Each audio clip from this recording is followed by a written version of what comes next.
मूर्ख बहू emotional story.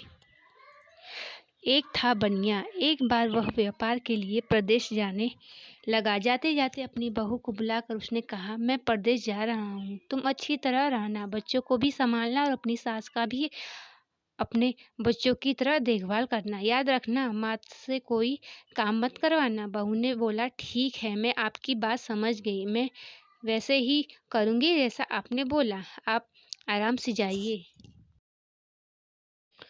बहू ने बात ध्यान में रखी। बनिया तो चला गया। बहू ने दूसरे ही दिन माँ जी से कह दिया, माँ जी, आपके बेटे मुझसे कह गए हैं कि माँ को अपने बच्चों की तरह संभालना और उनको कोई काम मत करवाना।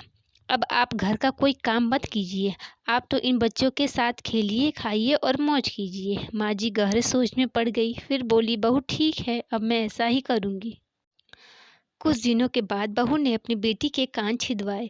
उस समय बहू को अपने पति का यह बात याद आ गई कि माँ को बच्चों की तरह ही संभालना है। इसलिए बहू ने माँ जी के कान छिदवाने की बात सोची। उसने माँ जी से कहा, माँ जी चलिए आपके कान छिदवाते हैं। यह सुनकर माँ जी घबरा उठी। उन्होंने बहू से कहा, बहू मुझे अपने कान नहीं छिदवाने, क्या अब अपने इस बुढ़ापे में मैं कान छिदवाऊंगी? बहू बोली, जी नहीं माँ जी, आपको तो यह करना ही होगा। मैं नहीं चाहती कि आपका बेटा मुझे कुछ कहे, इसलिए आपको मैं अच्छे से देखभाल करूंगी। मेरी दोनों आंखें बराबर है, जैसे लड़की है वैसे ही आप भी हैं। माँ जी मन ही मन समझ गई और सुनार के पास बैठकर उन्हें अपने कान छिदवा लिए। सुनार ने कान छेदे और कान में धागा भी डाला। बहू जिस तरह रोज रोज लड़की के कान में तेल लगाती, उसी तरह माँ जी के कान में भी लगाती रही।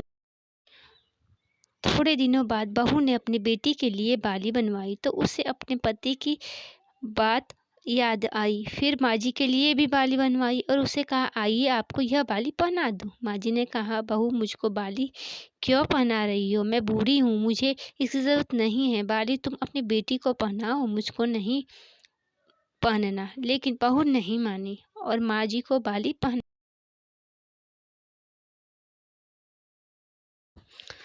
इसके पश्चात माँ जी छोटे बच्चों के साथ अपना मनोरंजन करती, घूमती खेलती और कई तरह की मौज मस्ती करती। बहू ने एक बढ़िया दिन देख कर अपने बेटे को नाई से चोटी रखवा ली।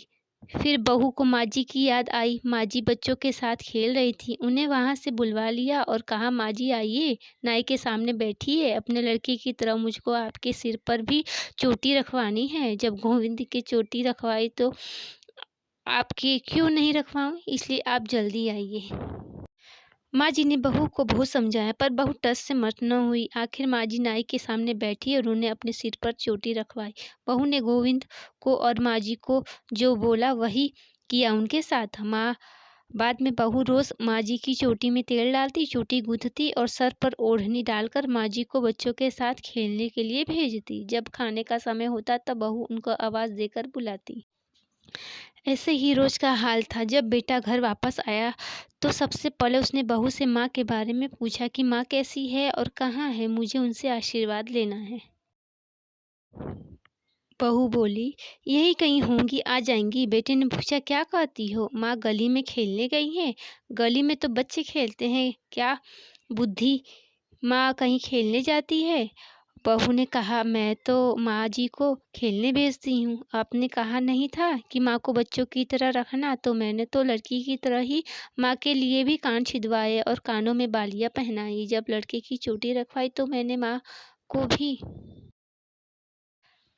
पति समझ गया कि उसकी मूर्ख स्त्री की अकल का दिवाला निकल गया। बाद में पति के कहने पर बहू ने माँ को पुकारा।